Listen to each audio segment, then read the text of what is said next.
Salut à tous, bienvenue dans un nouvel épisode de SaaS Makers. Alors aujourd'hui, je voulais parler d'un livre qui s'appelle The SaaS Playbook, qui a été écrit par Rob Welling. Alors, Rob Welling, c'est un mec assez connu dans le SaaS, vous le connaissez probablement. Il a une chaîne YouTube qui s'appelle MicroConf, qui est très intéressante, qui traite essentiellement des sujets dans le SaaS. C'est aussi le fondateur de Drift, une plateforme de email automation qu'il a revendue il y a quelques années, donc il en parle d'ailleurs dans le livre. C'est un mec qui a été très actif pendant très longtemps et même toujours dans le côté très bootstrap des entreprises. Donc il fait beaucoup de conférences sur ça. Il a même fait du coup une conférence qui s'appelle MicroConf, d'où le titre de sa chaîne YouTube d'ailleurs. Et franchement, ce livre a été une très très très bonne surprise. Alors, il est aussi connu pour avoir fait une sorte de fonds qui s'appelle TinySeed, qui investit dans des entreprises SaaS. Essentiellement, et ils ont investi d'ailleurs dans pas mal de SaaS français, hein, quelques-uns, notamment Scrapping Bee, un petit coucou à Kevin. Et ce livre, je suis tombé dessus par hasard. C'était quand? C'était à peu près vers le mois d'avril. J'étais en train de regarder Kickstarter et puis j'ai vu un livre sur le SaaS. Ça m'a surpris, j'ai été voir. Et j'ai décidé de l'acheter tout simplement. Je m'attendais à ce que le livre soit écrit rapidement, parce qu'il a rapidement récupéré sa somme. Et franchement, ça a été une très très bonne surprise. Alors, je m'attendais pas à autant de valeur. J'ai lu énormément de choses que je ne connaissais pas du tout. Je trouve qu'il y a un axe, il y a un vrai retour d'expérience, un vrai retour personnel, ce qui fait que le livre est assez unique et vraiment très très actionnable. On a vraiment beaucoup de conseils.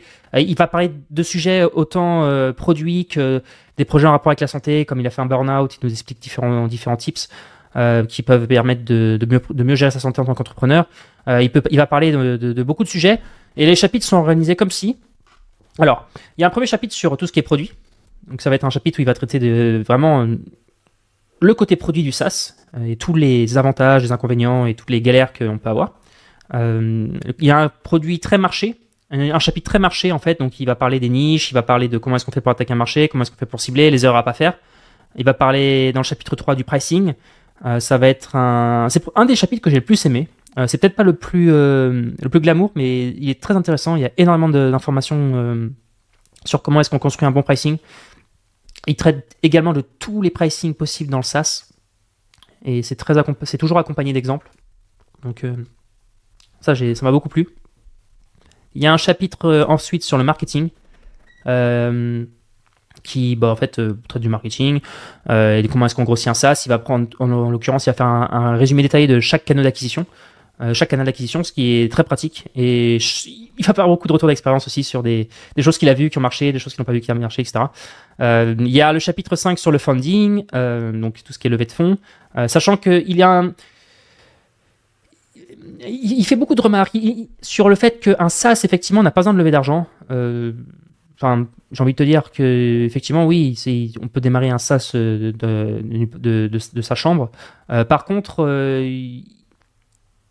il est très axé bootstrap. Donc, ce que je veux dire, c'est que c'est un point de vue intéressant sur tout ce qui est funding. Et il traite notamment les différentes choses qui sont nécessaires à prendre en compte, notamment le vesting quand on veut faire de l'argent, quand on veut faire du funding, quand on veut lever de l'argent, etc. Le chapitre 6, c'est un chapitre sur l'équipe, et entre parenthèses, tout ce qui est management. Le chapitre 7, c'est tout ce qui est les métriques relatives à l'univers du SaaS. Et enfin, le chapitre 8, c'est sur le mindset. Donc, maintenant que vous avez vu un petit peu comment c'est organisé, ce qu'on va faire, c'est que moi, je me suis amusé sur mon Kindle à lire, en fait, à surligner les passages les plus importants. Et ça a été vraiment super intéressant. D'ailleurs, pour l'anecdote, moi, j'ai toujours été très attaché au format papier. Et je dois avouer que ma femme s'est mise à acheter un Kindle. J'ai regardé ça d'un œil assez détaché. Et progressivement, j'ai vu beaucoup d'avantages à utiliser le Kindle, notamment le fait de pouvoir surligner, de pouvoir récupérer toutes les notes après, et pour les classer. Ce qui fait qu'on gagne un temps fou. On n'est plus, parce que moi je surligne énormément dans les bouquins papier, et surtout le fait de pouvoir avoir accès à tous les livres d'un coup. Donc je vous recommande de faire l'effort si vous voulez de lire en Kindle, parce que si vous êtes comme moi très attaché au format papier, c'est un vrai gain de temps en fait, le Kindle, mine de rien. On peut surligner, traduire, on peut voir une définition, et moi je lis beaucoup plus depuis que j'ai le Kindle. Donc ce que j'ai fait, c'est que j'ai pris des notes sur chacun des chapitres en surlignant, et je les ai mis dans chaque chaque chapitre. Ok, donc il y a les passages les plus importants par chapitre. Bien évidemment, ce document-là, je ne vais pas vous le partager, pour la simple bonne raison que c'est pas légal. Donc si vous avez envie de le creuser plus en profondeur, ce livre, je vous invite à l'acheter. Il ne doit pas coûter très cher. Hein, moi, je l'avais payé 20 balles, je crois, donc vous pouvez sûrement le retrouver au même prix sur Amazon.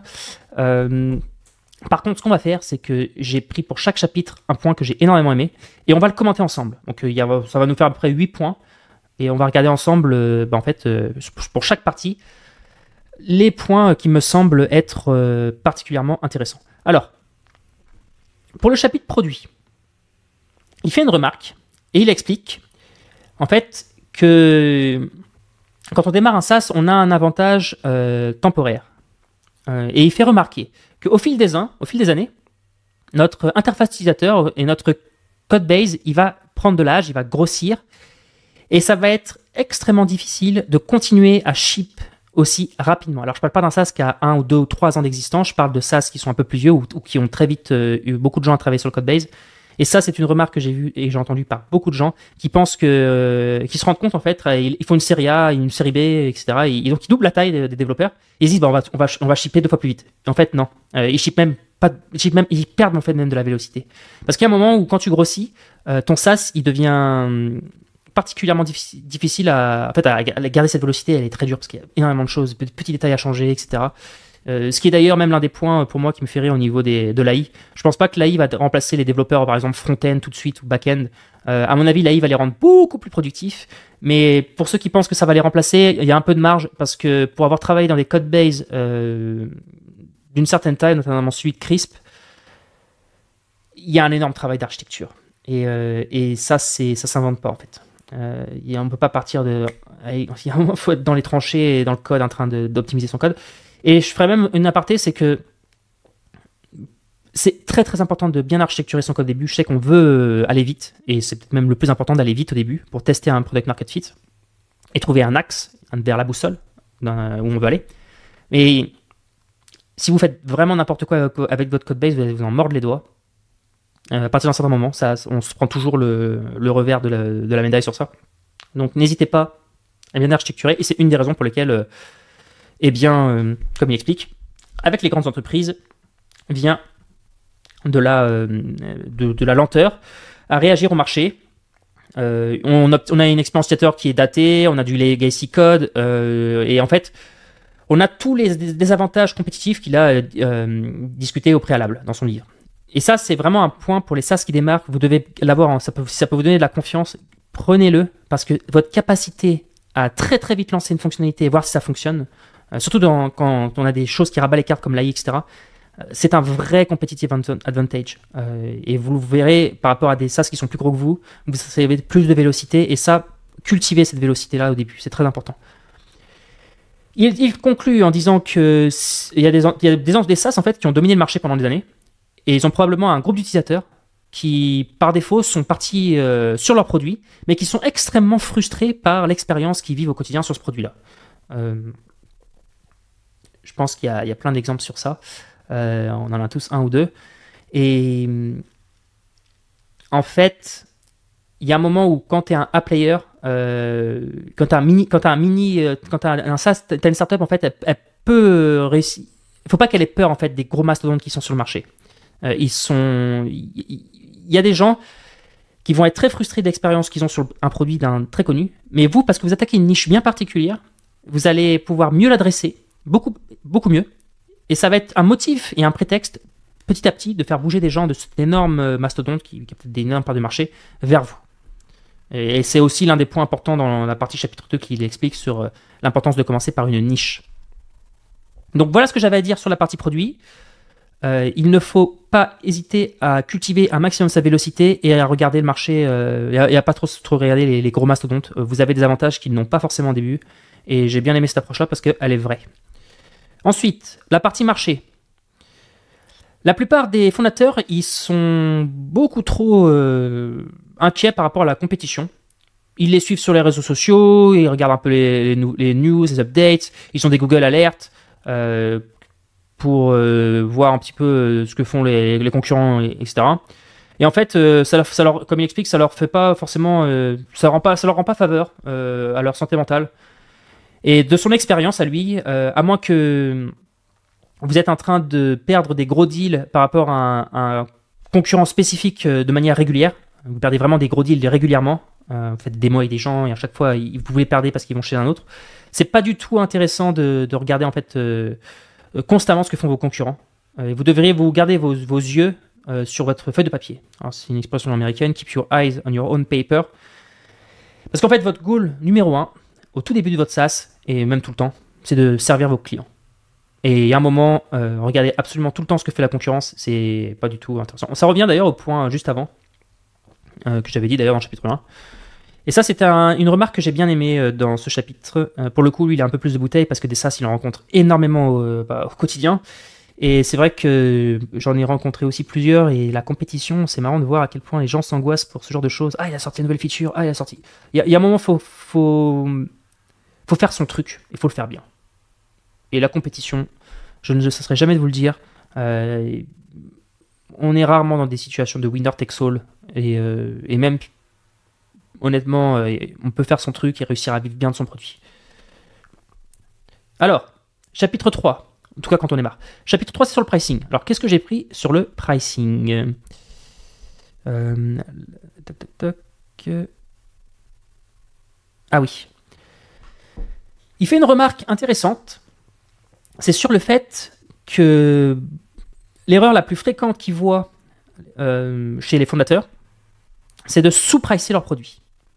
Ils écoutent leur voix interne dans leur petite tête qui leur dit que plus ils vont pricer bas, plus ce sera la clé pour actionner la croissance. Donc kickstart leur première croissance en fait. Donc ils démarrent et ils se disent je vais pas assez bas parce que c'est ce qui va me permettre de pouvoir récupérer des premiers clients et ensuite de kickstart la croissance. Comme il dit, c'est pas le cas. La plupart des raisons pour lesquelles ils voient les fondateurs pricer beaucoup trop bas, elles sont psychologiques et absolument pas logistical. C'est qu'ils sont effrayés de la rejection, du rejet. Ils ont des problèmes à voir que la valeur elle est dans leur produit parce qu'ils l'ont construit. Ils comparent leur prix en fait à des compétiteurs qui eux-mêmes price cheap, font faire des prix très bas, plutôt que de regarder en fait combien de valeur ils apportent à leurs clients. Et moi j'ai fait cette erreur. D'ailleurs, je continue à la faire et je connais beaucoup de boîtes qui la font encore depuis des années. C'est très très sensible le pricing. En fait, le pricing, je pense qu'on fera un épisode un jour parce que j'ai énormément de notes sur le sujet. Le pricing, c'est vraiment un truc qui est sensible. Je me souviens d'une discussion qu'on avait eue avec Denis de Drop Contact il y a des années. Il racontait en fait que le pricing c'était extrêmement sensible parce qu'il suffisait que tu bouges légèrement ton pricing pour que tu vois vraiment derrière des vraies différences en fait sur les métriques qui comptent pour toi, le churn, etc., ton taux de conversion et tout.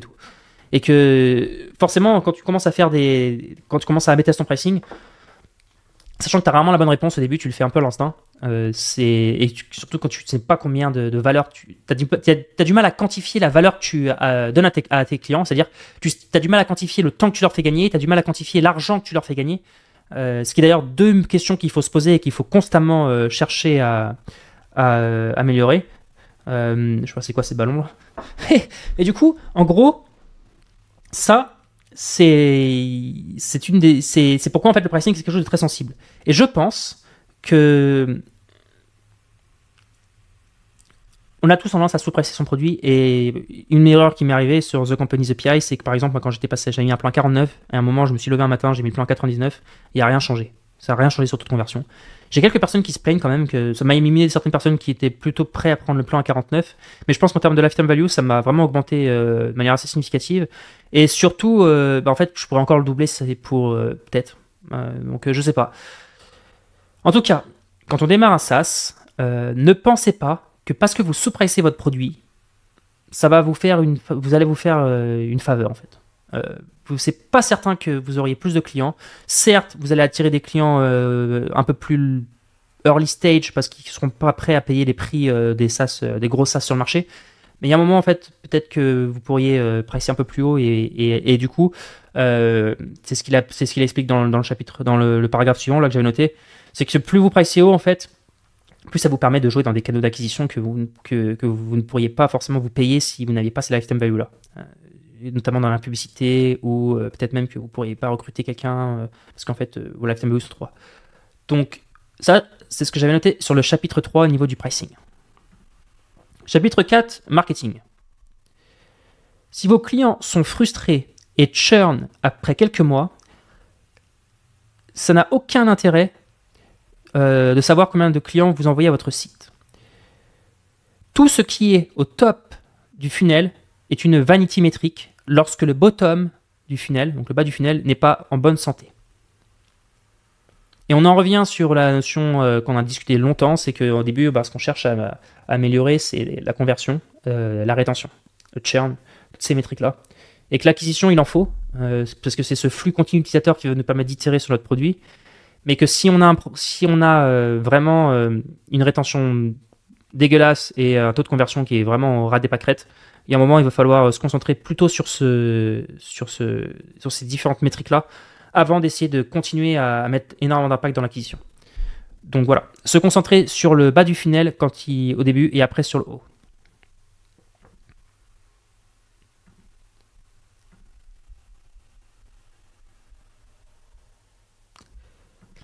Et j'avais mis une deuxième chose d'ailleurs dans ce chapitre sur tout ce qui était marketing. Voici un hack qu'on a fait à Drip. Tous les gens qui cliquaient sur réserver une démo, ils avaient une pop-up qui leur demandait un nom et une value métrique. En gros, c'était combien de subscribers, combien d'abonnés ils ont sur leur SaaS par exemple, ou sur leur produit. Et s'ils mettaient un chiffre qui était considéré comme trop bas, ils étaient redirigés vers une page avec une démo de 10 minutes, en gros un screencast d'1 minute qui leur faisait un product tour sur leur produit. Et s'ils mettaient un chiffre assez haut, alors là, ils étaient tout de suite redirigés sur un lien pour réserver une démo avec une conversation plus extensive. Ça, c'est ce qu'ils avaient mis en place pour faire un filtre. Ça se fait de manière très simple avec Calendly, etc. ou même cal.com. Vous pouvez le faire assez vite. Et d'ailleurs, je vais vous raconter une histoire super drôle, vous allez rigoler. Bon, moi j'ai été pris par un sujet ces derniers mois que j'ai enfin fini. C'était une migration. Alors je suis passé de Nux 2 à Nux 3 et je peux vous dire que ça a été un sacré chantier. Je pensais le faire en 2 mois, en fait ça m'a pris plus de 4. Ça m'a quasiment plus que 4-5 même, on peut dire. Et il y arrivait un moment où j'en avais tellement marre des démos que j'ai tout fermé dans mon calendrier. J'ai fermé toutes les démos dans mon calendrier Calendly. Et ce qui s'est passé, parce qu'en fait je voulais me concentrer sur le produit parce qu'il y a ras-le-bol d'attendre que le service, que je voulais faire que du produit pour sortir cette migration, j'en pouvais plus. Et donc, ce qui se passait, c'est que j'avais des gens sur le support client qui me disaient ton calendrier, il y a pas de réservation dedans, on peut pas booker une démo, qu'est-ce qui se passe? Et je disais, je suis désolé, il est complet, faut vraiment que j'ajoute des spots, là en ce moment, il y a trop de monde, il y a trop de monde sur le produit, etc. Mais écoute, il n'y a pas de souci, tu m'envoies le tien, je book sur le tien. Et en fait, ce que je me suis aperçu, c'est très marrant, parce qu'après j'arrivais en démo, et il me disait, le mec, ou la personne, elle me disait, ouais, merci d'avoir pris le temps de faire les démos avec nous. Je sais que t'es débordé, etc. T'as l'air de pas faire des démos toute la journée, etc. Je fais ouais, c'est la course en ce moment. J'en pouvais plus et tout. Alors qu'en fait, c'est juste que j'avais coupé tous les slots en fait, donc on pouvait pas réserver de démos. Et ça, c'est trop marrant parce que psychologiquement, ça t'amène dans une situation de valeur en fait, où le mec il se dit il a plus de démos, donc ça veut dire que son produit a énormément de succès, tout le monde les book. Et en plus de ça, il est sympa parce qu'il fait un effort pour venir faire une démo avec moi alors que son calendrier est booké. Donc ouais, un petit hack qui est assez marrant. Je sais pas si c'est intéressant de le faire circuler. De toute façon, moi je vais remettre des slots parce que je pense que j'ai perdu beaucoup de démos sur ça. Mais des fois, fermer son calendrier de démo volontairement et expliquer qu'il est complet pour faire croire que le produit a beaucoup de momentum, c'est pas forcément quelque chose qui est bête. Bien au contraire. Et j'en suis un peu aperçu par hasard. Alors, chapitre 5, sur tout ce qui est funding. Bon, alors moi, je vous avoue, j'ai jamais levé d'argent, donc je peux pas forcément... je ferai quelques épisodes sur ce sujet-là, je trouverai même des invités pour ça. Mais j'ai quand même bien aimé une des parties qu'il a expliquées. Quand on lève de l'argent, en fait, faut faire attention à paniquer sa cap table. Et c'est pourquoi... et l'une des raisons pour laquelle en fait on pourrait avoir des problèmes là-dessus, c'est si on veste pas tout ce qui est founder equity.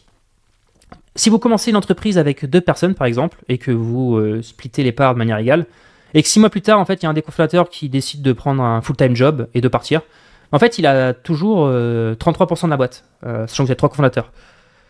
Et vous, toi et ton cofondateur qui reste, vous êtes bloqués pour les 5 à 10 prochaines années à faire croître une entreprise et à mettre de la monnaie, de l'argent dans votre ex-cofondateur Pocket. Alors, bon, en général, il y a un pacte d'actionnaires, il y a des clauses qui expliquent que si une personne décide de faire ce genre de choses, à ce moment-là, bien évidemment, il est censé vous revendre les parts, en tout cas en priorité. Mais des fois, ça ne se passe pas comme on veut. Et l'une des manières de se protéger là, c'est de faire du vesting. Et le vesting, c'est quoi? C'est-à-dire qu'on va débloquer un certain nombre de parts au fur et à mesure des années en fonction de son activité. Et si la personne elle se barre au bout de 6 mois, elle va peut-être avoir que 3% ou 4%, j'en sais rien, c'est défini dans le contrat, au lieu d'avoir 33% de la boîte. Et ça crée un problème en fait, ce genre de ne pas se protéger contre ça, notamment quand vous voulez lever de l'argent. Pourquoi? Parce que en fait, dans les premiers rounds de funding, les investisseurs, ils veulent être sûrs que les fondateurs, ils travaillent activement sur le business et qu'ils contrôlent à peu près 80 à 90% de la boîte. Et si vous leur expliquez qu'il y a un mec qui s'est barré avec 43% de la boîte, en général, c'est fait un peu épouvantail. Alors après, on peut avoir du momentum et pouvoir combler ça, mais l'une des manières de se faire ça, c'est de se protéger et de mettre du vesting. Donc, n'hésitez pas à le faire. Il a tout un chapitre sur ce sujet-là, d'ailleurs, donc si c'est ce qui vous intéresse. Mais le vesting, je sais que c'est quelque chose qui est à peu près tout le temps mis dans des SaaS, hein. Mais si vous ne le faites pas, ça peut vous en tirer des petits problèmes quand même. Le chapitre 6, c'est tout ce qui est équipe. L'un des challenges que la plupart des fondateurs font face, parce qu'ils font à peu près 3 ou 10 jobs, 10 rôles en même temps. Ils sont des gens à multi-chapeaux. C'est de penser en fait qu'ils peuvent recruter des personnes qui vont pouvoir faire autant de rôles à la fois. C'est très facile de rêver et de se dire qu'on va recruter quelqu'un qui est bon en support client, qui est bon en business développement, qui est bon en front-end, en design. Mais en fait, quand tu te concentres sur ces tâches-là, la plupart, comme il dit, c'est impossible de pouvoir avoir un full-time position, une personne en full-time qui a tous ces rôles-là. Ces 3 disciplines, elles nécessitent des compétences extrêmement spécifiques qui sont probablement improbables d'exister dans une seule et unique personne, surtout quand elle se comporte en tant qu'employé, enfin qu'elle postule en tant qu'employé. En général, les gens qui sont très bons à avoir plusieurs chapeaux, il y a un moment, ils vont faire leur truc. Et d'ailleurs, c'est peut-être même un des risques, c'est qu'il faut prendre ça quand on voit des gens qui sont très très multi-chapeaux. Il y a un moment, ils vont rencontrer des gens et ils vont faire des choses. Parce que c'est sûrement le truc le plus difficile. Et il conclut d'ailleurs dans le phrase suivant que quand vous cherchez à construire une équipe, vous ne cherchez pas à déléguer, vous cherchez en fait à déléguer des rôles et pas des tâches. Et l'erreur, c'est de penser justement qu'on va avoir des gens qui on va pouvoir déléguer des tâches. En fait, non, il va falloir vraiment déléguer des rôles et mettre des rôles bien spécifiques. Et c'est pour ça que très souvent, lorsqu'on lève de l'argent et qu'on commence à recruter et qu'on commence à avoir une équipe qui double, qui triple, qui est triple de taille, et qu'on se retrouve à 40 ou 50 personnes, il y a un moment quand on commence à faire la série A et qu'on commence à recruter à fond, on restructure fondamentalement une équipe, l'équipe entière. Et c'est beaucoup moins le bordel que les premiers jours. Moi, je sais que j'adore quand c'est le début d'une startup et qu'il y a 4, 5, 6, 7 personnes qui bossent sur le sujet et qu'il y a du coup plein de chapeaux. Mais il y a un moment, en fait, quand une équipe elle grossit, il va falloir restructurer et on restructure de manière avec beaucoup de rôles. Donc voilà. Ça, c'était la partie sur tout ce qui était team. Alors, il y a beaucoup de choses, hein. Il parle de beaucoup de management aussi. J'aurais peut-être pu mettre quelque chose de plus pertinent d'ailleurs, parce que c'est pas le truc le plus pertinent qu'il est dans ce chapitre. Mais bon. Chapitre 7, tout ce qui est SaaS Metrics. Alors, il y a toute une partie que j'ai adorée dans ce livre et qui était très très très complète. C'est tout ce qui est churn.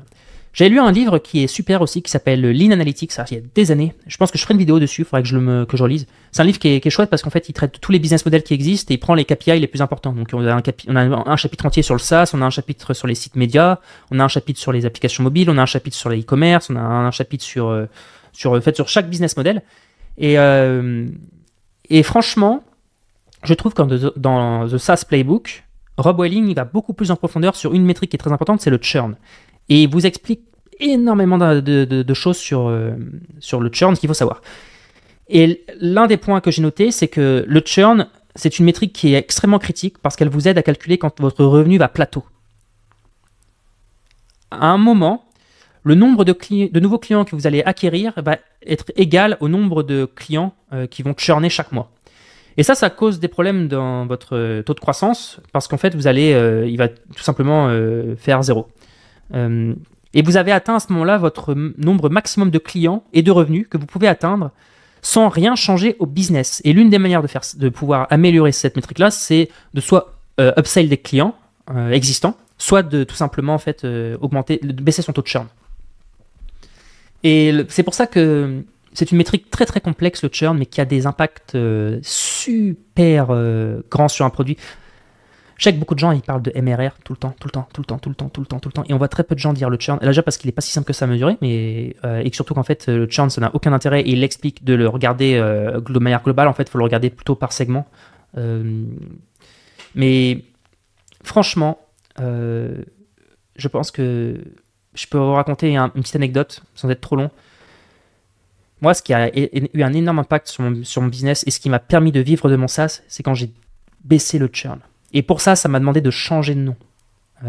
Parce que quand j'ai commencé à faire une API, mon churn il a été beaucoup plus bas que quand je vendais des fichiers d'entreprise, etc. Parce que les gens, une fois qu'ils sont câblés à toute API, quelle qu'elle soit, ils churnent beaucoup moins en fait. Parce que forcément, ils sont beaucoup plus difficiles à closer, mais par contre, ils churnent moins.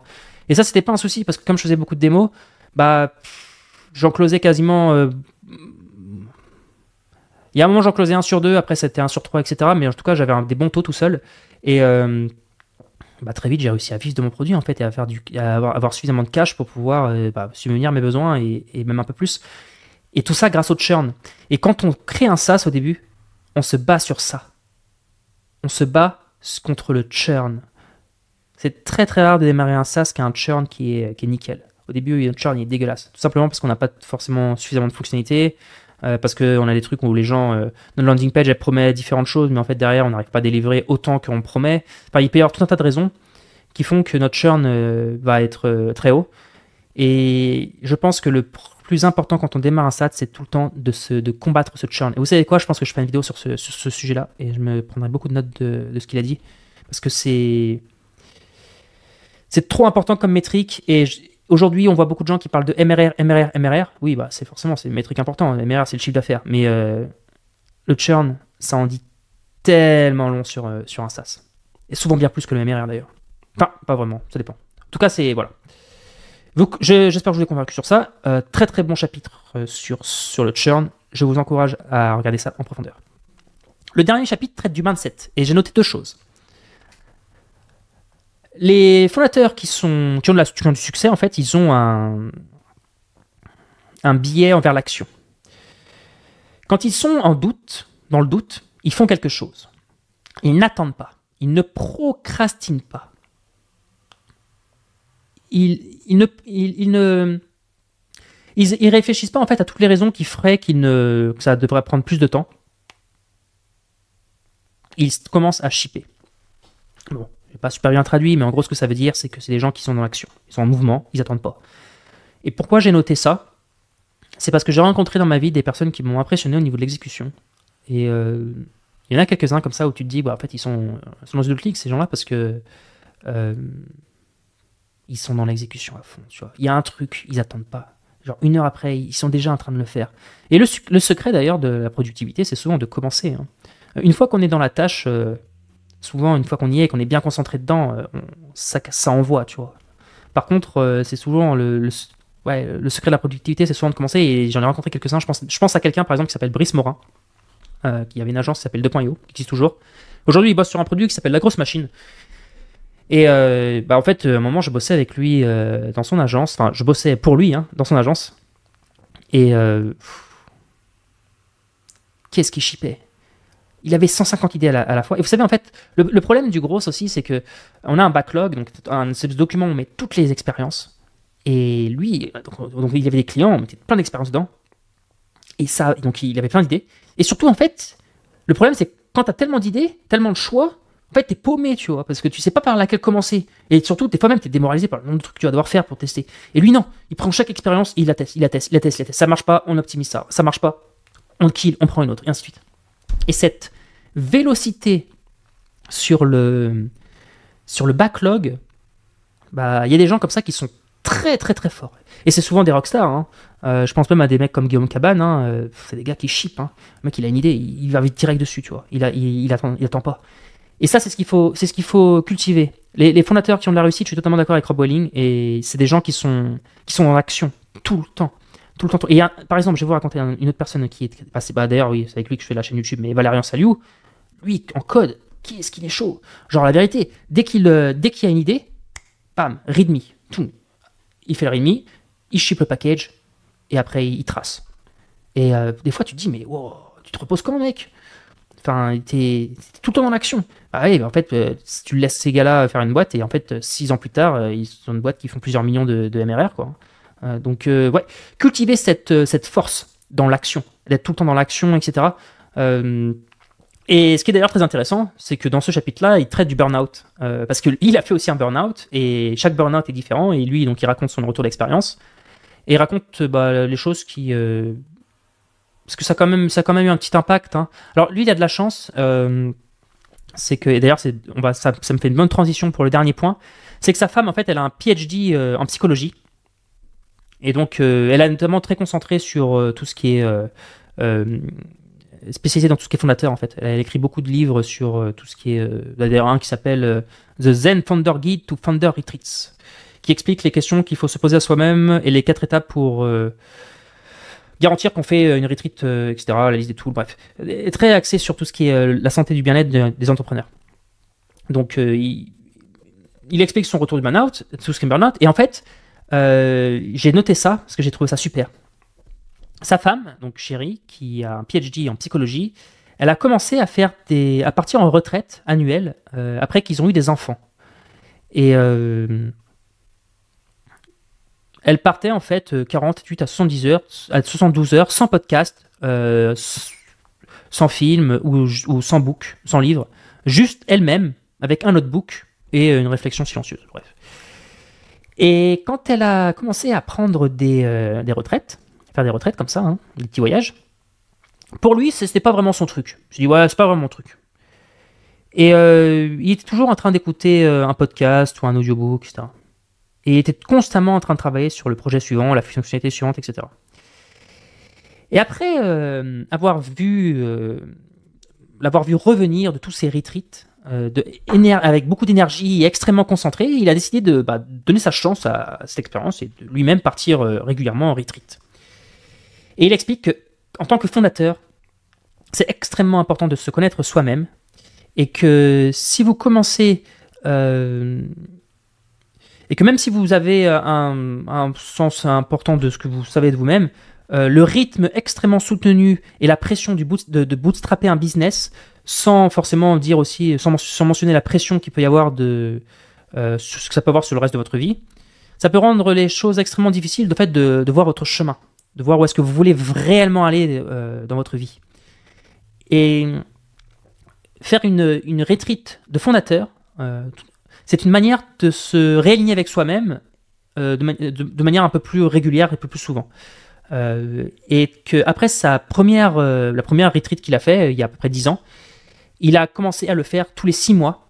Et maintenant, il le fait une fois par an. Et c'est l'une des choses les plus importantes qu'il fait pour soi-même, pour son business et pour sa famille. Et ça, c'est vrai qu'on a tendance à voir des gens qui sont mis en éloge parce qu'ils sont tout le temps en train de bosser à fond. Et franchement, bravo à eux, parce qu'ils sont très très forts. Mais il y a un moment, comme il explique, la meilleure chose que vous pouvez faire pour vous-même, mais pas que pour vous-même en fait, pour votre business et pour votre famille, c'est de partir en voyage ou de faire une retreat, même si c'est dans la ville, pas super loin, tu vois. C'est la meilleure chose que vous pouvez faire parce que en fait, moi il y a un truc que j'adore avec les voyages. Même si, là par exemple, je suis parti à Marseille, ok. J'ai eu une tonne d'idées. Je suis pas parti très longtemps, hein. Je suis parti voir une amie qui faisait une soutenance de thèse, et j'ai eu une tonne d'idées sur la cuisine, une tonne d'idées sur la productivité. J'ai même appris plein de trucs de productivité. J'ai pensé à de nouvelles fonctionnalités. Et ça, je sais pas pourquoi, mais le voyage, c'est un accélérateur à idées. Tu vois un truc, je sais pas, tu es dans un Airbnb et tu vois des choses qui sont lancées dans l'appartement. Tu te dis, ah mais ça c'est pas ça, je pourrais piquer ce tips, tu vois, pour mettre plus de lumière, c'est plus productif, j'en sais rien. la manière avec laquelle le bureau est mis. Tiens, c'est ça, cet objet-là, il est sympa. Tiens, c'est vrai que c'est cool. Mais en fait, c'est un accélérateur à idées. Et je trouve qu'on devrait tous cultiver ça, en fait, de voyager. Et je parle pas d'aller à Bangkok. Vous allez même dans la ville à côté. Vous allez. Cette culture du voyage, c'est se faire énormément de faveurs à soi-même. C'est revenir avec beaucoup d'énergie. C'est revenir avec énormément de positivité pour sa famille et pour son business et plein de nouvelles idées. Et je pense que c'est probablement ce sur quoi, en tant que fondateur, nous devrions garder en tête.